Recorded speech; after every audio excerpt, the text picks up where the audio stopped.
Hello, and welcome back to the Performance Marketing Unlocked podcast. I'm your host, Joseph Arthur, PMW's multimedia editor. On today's show, we're talking about one of the hottest topics in marketing at the moment. Perhaps not for all of the right reasons. A lot of marketers I've spoken to are panicking, and that's generative AI's influence on search, and specifically the likes of AI overviews impacting website traffic, click-through rates, impressions, and what's happening to all of our performance metrics. And to dig into this topic and answer some hard-hitting questions and maybe allay some fears and some doubts you marketers might have is Sarah Erdmash, the CMO of Future Group and also a former Googler. So very aware of what's going on internally over there at Google and how some of these things work. And Sarah and I chat about the current impact LLMs and AI is having on search and maybe provide a little bit of a roadmap for what marketers can do in the future to make sure that their jobs are sustained. With that said, time to sit back, relax, and enjoy this episode of the Performance Marketing Unlocked podcast. Sarah Erdmash, hello and welcome to the Performance Marketing Unlocked studio. How are you doing on this fine Tuesday afternoon? I'm very good. Thank you for having me, Joe. It's a pleasure. It's a pleasure. We're already southwest, you said, coming out in Surbiton. Usually we get a myriad of complaints from people coming from all over London out to the studio in Twickenham, but for you, not too bad. No, really, really, really, really easy. It's been a long time since I've been to Twickenham for the rugby, obviously. Just made me want to come back again, get some tickets. I've had a really weird experience with the rugby of late. As an Australian, obviously I'm a Wallabies fan, and the British and Irish Lions gave us a bit of a serving at the test matches on home soil. But then we beat South Africa in South Africa at the weekend for the first time in about a decade. So I'm not really sure where we're at. Maybe we'll be playing one day at the Twickenham Stadium and I can go and watch. Unfortunately, we're not here to talk about the rugby. We're here to talk about everybody panicking about their traffic and where it's gone. Namely, because of Google's AI overviews and similar tools impacting people's clicks and traffic. And you're one of the first people I saw right on the topic, Sarah. So why don't you just introduce us to exactly what's happening a little bit? Okay, so as you mentioned, Google turned on Gemini. I did mention to you my conspiracy theories. I think it's quite interesting. They turned it on in the US weeks before here, maybe slightly months, during school holidays. I'm like, is that because businesses are away, so we're not going to complain so much when everybody gets back after everyone's back at school? Then there's going to be a furore. Is that the right word? Or is it because as a customer, because everybody, even if you're B2B, you're still a consumer, right? They're trying to get us used to using it while we're on holiday. So when we get back, we think it's awesome. So we're basically saying the conspiracy theory is they've just got it in at a very specific time and they've tricked us all into thinking it's something that we wanted or liked all along, perhaps. Yes. Whether that's true or not, I made it up. So anyway, Gemini has been introduced. There are a lot of people that were, I think the panic is coming from people saying, well, ChatGPT's live. We're not seeing any impact. Oh, it's going down a little bit, but not tons. Gemini's come in. Now there's a significant fall in traffic it's being reported between 35 to 50%, in click-through rates, which is 35 to 50%, and slightly more worrying for businesses and for marketeers especially, is this zero-click phenomenon. So 60% of searches are not ending or resulting in a click. Primarily, the problem is in Google's browser Chrome, where they've got the AI overviews that are fueled by Gemini. But zero-click search is a term that's because people used to market based on first and last click. And if there's no click at all, well, what are we to do? I'll posit this to start, Sarah. Are clicks as significant metric as we always thought they were? I've spoken to some people on this topic and some people have come and said to me, yes, well, our clicks are down, impressions struggling a little bit. But to be honest, those metrics weren't ones we were worried about anyway. I'm just intrigued to see what you think about it. Don't even get me started on measurements. I think impressions, clicks, all of that. There's been a long debate. The IAB have had a task force looking at it for ages about whether it's actually engagement is a metric and how somebody engages with something, which actually would lend itself a lot better to AI overviews. Because that's a lot more about brand, it's about visibility, it's about engagement. So the clicks, you can get accidental clicks, you've got fraudulent clicks, you've got all sorts of stuff. So I think that's a whole nother debate, to be honest. I think the issue about the zero clicks is that it's taken, or maybe it's not taken a while, but marketing being able to report business outcomes and relating those business outcomes to a behavior, and that behavior being a click. That's what we're all used to doing. So having to change that way of thinking and re-educate the C-suite, and actually the DMA did some research last year, and I think it's 189 different metrics that marketeers are using to measure. So I mean, it's just ridiculous. And now this has come in, and it's like, shit, am I allowed to swear? Like, we've uprooted the entire system. We've uprooted the entire system. We've just about got to, well, not just about, but we've been reporting on clicks for this amount of time. Now what we're going to do? And it's been about, marketing is increasingly, probably about 15 years now, really focused on performance marketing, which is great. And so it should. And it's because I think lots of people are spending lots of lovely money on marketing, which is all lovely and shiny, but didn't really deliver anything. Performance marketing has blossomed because it's so attributable and accountable. Fabulous. But what's happened is it's almost been the death of the brand to a large extent. And now with AIO coming in, artificial intelligence optimization coming in, the brand is going to become increasingly important, which I think we'll probably get to. But it's flipping the world round again, and it's us having to, as marketeers, having to really pivot to that narrative. Now, I should say, you really seem an expert on this in terms of what's happening, when Gemini was dropped here in the UK, your little conspiracy theories and postulating where it might head. You yourself, formerly a Googler, is that as well as eBay, and yet now the CMO of Supermetrics. But tell me about your time at Google and anything that you learned there that's sort of translating into what you're seeing today. Google could see the way that search was going. It was going down. I'm not sure that they had quite anticipated the threat that ChatGPT and Perplexity were posing. They've got some of the best minds in the world working for them, so it was easy for them to pivot and pivot fast. And so they developed Gemini, which, reflecting the digital twin kind of philosophy and all that kind of thing, is like a typical Google, really lovely names, quite warm. And I think they are very aware. I'm thinking specifically about brand safety. So when the brand safety thing all kicked off, and they kind of ignored it, buried their head in the sand. They didn't ignore it. They tried to stave it off with positive stories and all that kind of thing. But like the social media companies who do very little about keeping our children safe, they were less invested in brand safety. And that blew up in their faces. So I think they've been very conscious that they've kind of dominated. They've got a monopoly on the search market. So they were kind of treading carefully around AI. They thought that the others might be able to do it, and they could get away with kind of dancing around the edges. And actually what's happened is they've got to get involved, or they're going to lose a lot of revenue. So they've pivoted fast. They've put their best minds, which are the best anyway, on the project. They've come up with it, and they're like, right, okay, well, now we know what happened with brand safety when, Unilever pulled all of their marketing, and so did advertising, and so did everybody else.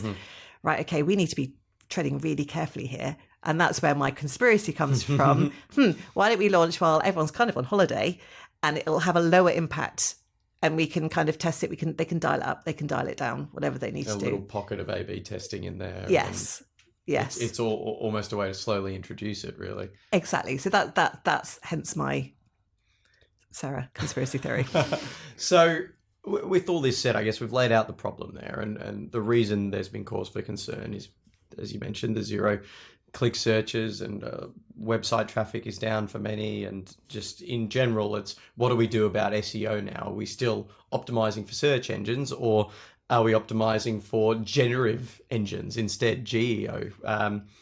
What do you think all of this means for brands and advertisers, this changing search landscape driven by AI? I think it's very positive, actually. I think it was kind of time for change, and it's so much easier for our customers to find us. It doesn't mean that SEO is dead. SEO needs to adapt to the new GEO world. SEO was much more lexical search, and now geo is more contextual. So you can do much longer, much more specific questions and queries as a customer, as a user, which gives brands, especially small brands, I think it might actually be opening the playing field a bit to smaller brands. People are worried about it because they're seeing the drop but not knowing what to do. But I actually think it's potentially in the medium to longer term a really good opportunity. It's leveling the playing field, which I think is a really interesting point, because I was talking about this topic to somebody earlier this morning, and they raised that as well. There's this idea that it is potentially going to level the playing field a little bit. And that's maybe why a lot of the bigger advertisers are slightly concerned. This was somebody in the agency side, and we all know what's going on with agencies at the moment. It's quite tenuous, as is. So, I mean, that was a big point of concern. But I like the idea, Sarah, that it might level the playing field. But you said that's in the medium to long term. In the short term, what should brands and marketers be doing across SMBs to medium and larger size enterprises? It's marketing 101. First of all, understand where you are.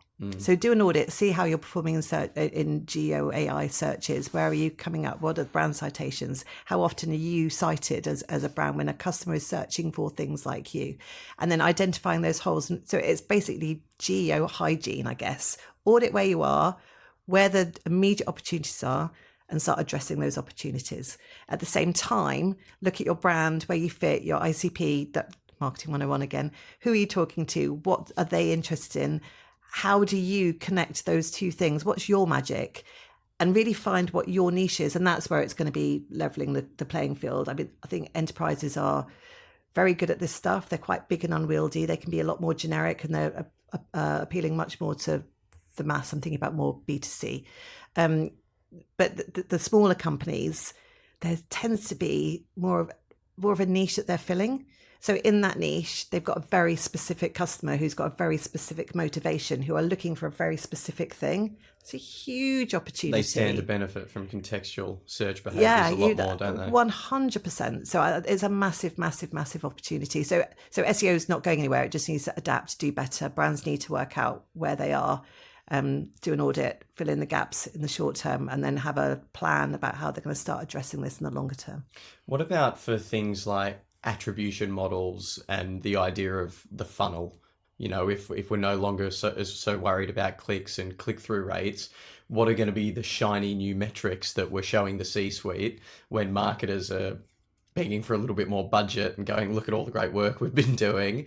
It seems that the customer journey might be becoming a little bit more disjointed from a data perspective. Is there a risk of attribution modeling falling down? In a word, yes, I think so. Yeah. I think there's kind of there's two, maybe three issues.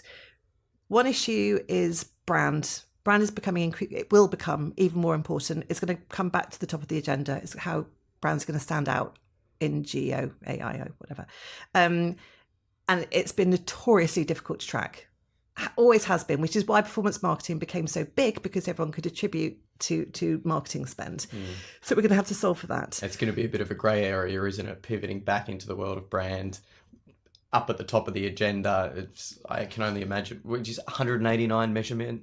Over 189 metrics, yeah, and counting. Because now we've had a lot of people claiming they can measure at the top of the funnel, and some do to varying degrees. But yeah, I can only imagine what it's going to be like in 6 months, 12 months time. Exactly. So that was kind of was that a third point? So thank you. So the other point is really this, rather than creating more metrics, to continue building the trust that marketing teams now have with the C-suite, which has been a long build. We cannot go off and start inventing more metrics. We need to stop. Wait a second.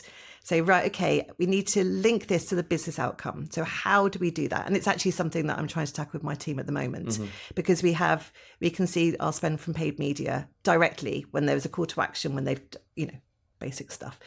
But what about the indirect traffic? Because the indirect traffic has come from somewhere. So it's come from organic. I mean, it's an age old, I'm sure every marketer listening to this will have had the same conversations internally, but this is now amplified because now you've got your 0 clicks.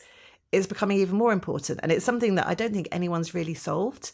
The funnel, will the funnel change? I don't think it will. What it looks like will change. But it has to become more integrated. yeah, Yeah, absolutely. like that's a necessity from what I can see as admittedly not a marketer but a journalist, sort of on the outside looking in the years I've spent covering the industry. It seems that funnel integration from the lower all the way to the upper is becoming a necessity, and I think AI is just going to spur that along quicker. Yeah, absolutely. I think once we've got our contacts, then there's a lot of stuff that we can do that's been proven, but I think we can innovate more there. But it's this top of funnel and how you attribute for that. That's the bit that's kind of fuzzy at the moment. Which hopefully will become clearer. Well, I think it's a big piece of work. I would hope that we could crack it as an industry rather than, as you mentioned, lots of people are claiming they can do this stuff. It's all very fragmented, and it just means that we've got 189 different metrics. What would be really good if someone like the DMA or the IAB said, right, okay, we've been not quite preparing for this moment. We've been looking at engagement metrics. Like I said, there was the engagement task force. And this is what we're going to do. We just get some of the best minds, and everyone just agrees. It's credible. C-suite buy into it. We all know what we're talking about, and it gives us all full visibility. Well, I think that's a really important point you've hit there, is trying to standardize things a little bit. And I think that's the big question with AI beyond just marketing in general is the regulation, the standardization of codes of practices and things. But you've hit on the big issue there being the relationship of marketers and CMOs with the rest of the C-suite, because we're at a time macroeconomically where a lot of businesses are struggling, a lot of marketers are struggling, and they're being asked to do, as we keep hearing, more with less.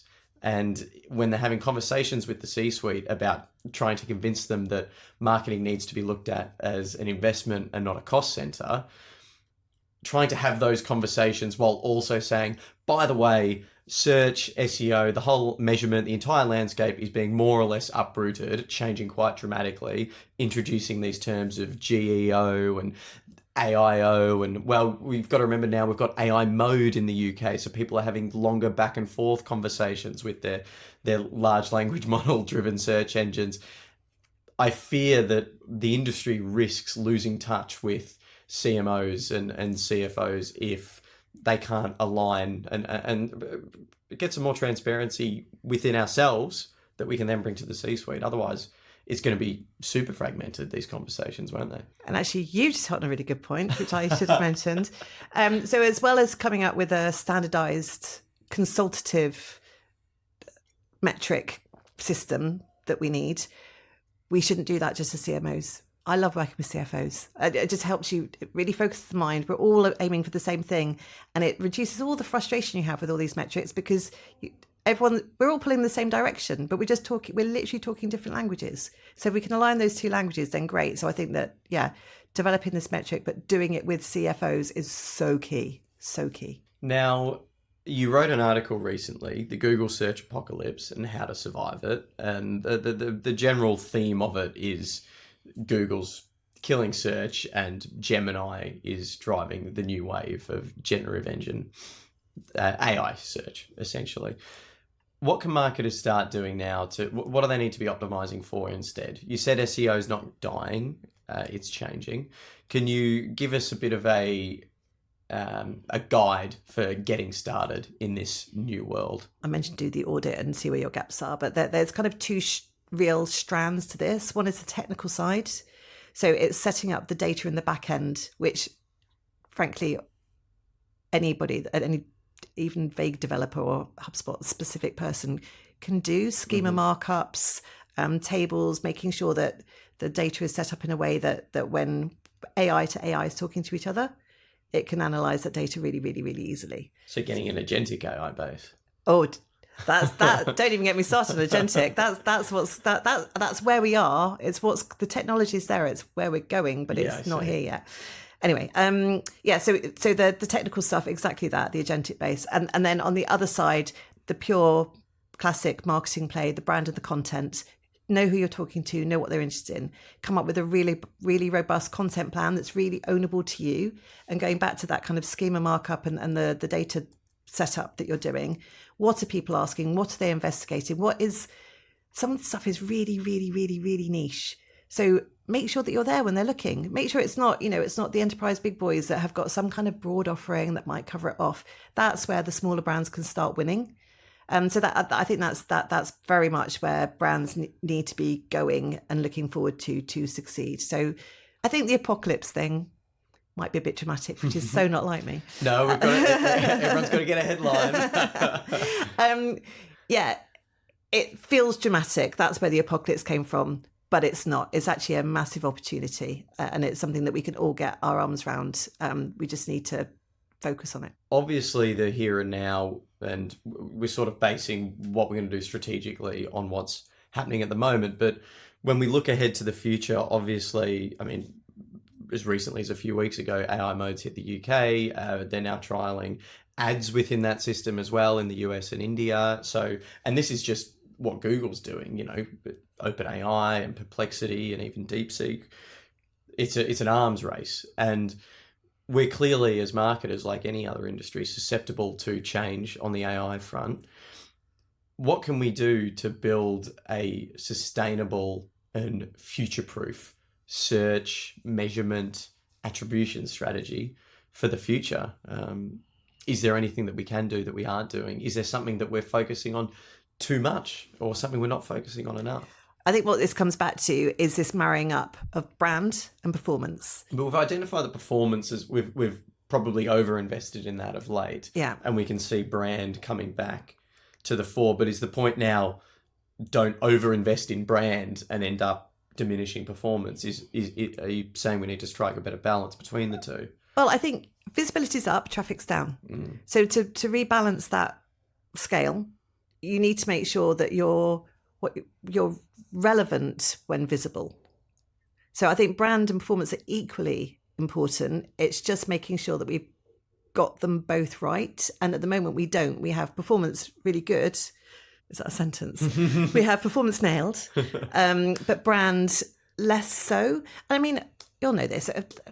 Was it 18 months, 24 months ago? Content was dead. Content was dead. We don't need content. Well, who needs that? No one's... Now it's like, shit. Content is king. Content is king. Yeah. Where is my content? Can't live without it. Got to be authentic. And it's yes, and it's not content for content's sake. It's content for content strategy, and it is about being authentic, and it is about having your voice, and it is about engaging. So, have I just completely not answered your question? No. But I think you have. I think the MO. It's what you said at the beginning, and I think that rings true. It's that authentic brand building is going to become even more of a necessity than perhaps it always has been. And it's those brands that can create content that their consumers can find organically or through a zero-click search, as you say, that are going to win. And I think that's why there's an opportunity here for smaller businesses to succeed, because it's not going to be about who's got the bigger SEO team and who's investing money in absolutely nailing the keywords. The fact that, the keyword and coming up in the, number one on page rank and things like that. Maybe there's going to be less of that. And instead it's just which brands have got the best content, and size is irrelevant. It's not going to matter, that they're going to be the ones that show up first. That's certainly what I'm getting from this. Yeah. Oh, I couldn't say it better myself. Now, final question before we move on to the Resell Me a Pen challenge. With the changing search landscape, the other thing that's happening, and it's bubbling under the radar with Google, is the continued cookie discussion of third-party cookies, privacy sandbox. We know now for the foreseeable future that third-party cookies aren't going anywhere, and yet there's still a big push from a lot of thought leaders in the industry to invest in first-party data and making sure that you've got a good database for you to build out from, essentially. What's your take on the cookie situation and how it might impact search? Because AI thrives off data, it relies on data, and a lot of these internal systems do. So you talk about OpenAI and Bing and Gemini and Chrome. What happens if the quality of data isn't as good as everyone wants it to be? Well, the quality of data won't be as good as everybody wants it to be if they don't find a solution to the cookies being killed. So it remains a conundrum. Yeah, I think I've always slightly embraced losing cookies, because I think that it would make marketeers be a lot more thorough and robust in their targeting, their marketing, their messaging, and to be able to find a way that we can attribute that and have that first party data and really understand it and be able to unpick it is really important from a brand data ethics, hygiene, safety perspective, whenever I think of where cookies are going, I think that we should be trying to find a way around them anyway. It's interesting, and I think some marketers will love hearing that, whereas others will detest it. But basically, the way we're at, nothing's changed from Marketing 101, as you went back to at the beginning of the show. It's just those that do a better job, a more thorough job, and work a little bit harder are probably going to succeed. Whereas if you've been coaxing a little bit, relying on third-party cookies and page rank and these outdated keywords, you're going to start falling behind quite rapidly. And it's those people that have maybe been a bit lazy in the past that are going to have to do the most catching up. So I wouldn't want to be them. I definitely want to be the ones that have been preparing and staying agile and mobile. We could go on about this all day, Sarah, clearly, but we do have to move on to PMW's famous Resell Me a Pen challenge. Now, I know you were umming and ahhing over what it is that you were going to attempt to resell. Do you want to reveal what you were tossing up between to myself and the listeners? I've got three things. One is your good old-fashioned desktop globe. Lovely. One is Rolodex contacts.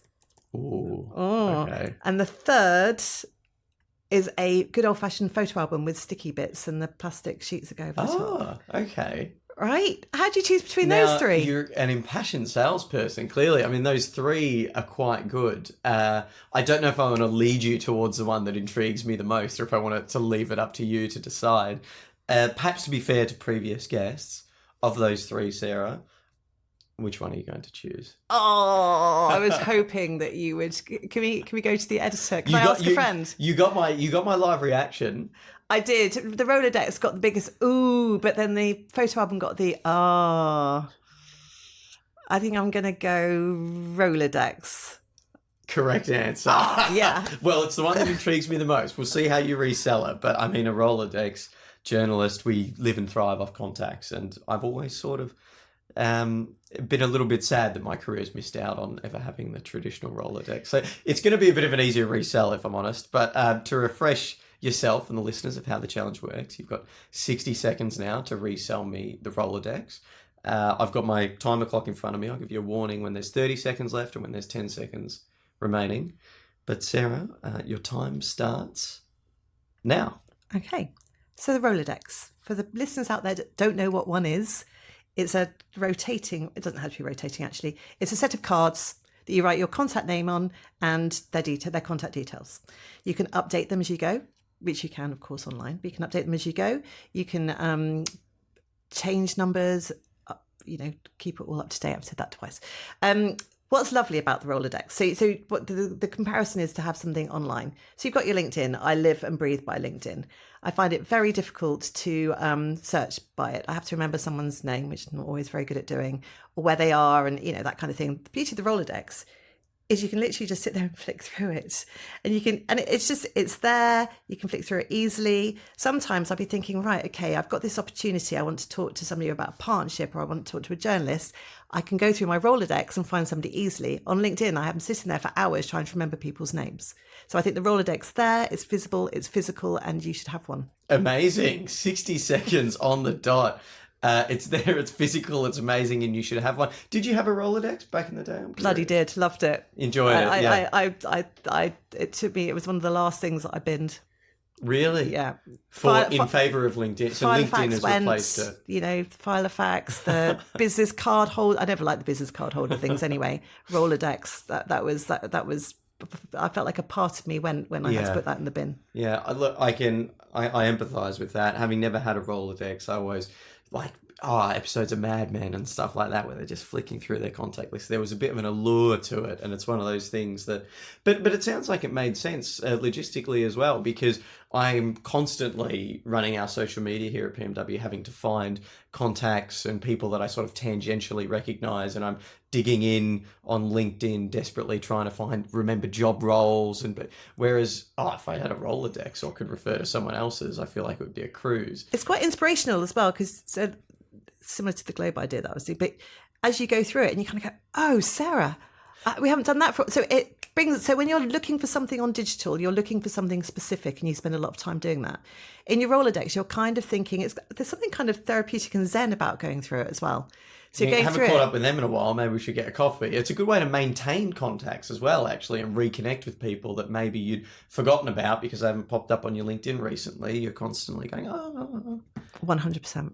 amazing. I feel like I've sold it to you. Admittedly, you have, Sarah. But I'll be honest, that was a pretty easy sale. That was you definitely. The challenge was picking the of the three that I was most intrigued with, and that was certainly it. So well done on nailing the challenge and nailing the podcast, Sarah. It was a pleasure having you on the show, and I think our listeners will feel they can take some comfort from maybe the panic and those that have been particularly worried about what's going on with their click-through rates and impressions and traffic. Now they've got a little bit of a roadmap for what they can do next and how they can succeed long into the future, as we all hope that we can do in the face of AI. Well, thank you for having me. And I will try and use the word apocalypse less going forwards. Hey, as I said, we've all got to get our headlines somehow. Thanks for joining me, Sarah. Thank you. And that concludes this episode of the Performance Marketing Unlocked podcast. A big thank you to my guest this week, Sarah Erdmash, for joining me to talk about AI's influence on search, measurement, web traffic, click-through rates, all your favorite performance metrics. And it was great to speak with an expert about why it's actually a cause for optimism and opportunity rather than one for alarm and panic. Thank you, of course, to you, the loyal listener, for tuning in each and every week as you do. We will be back in a week's time with another episode of the Performance Marketing Unlocked podcast. Until then, have an amazing week, and you'll be hearing from me again very shortly. Bye for now.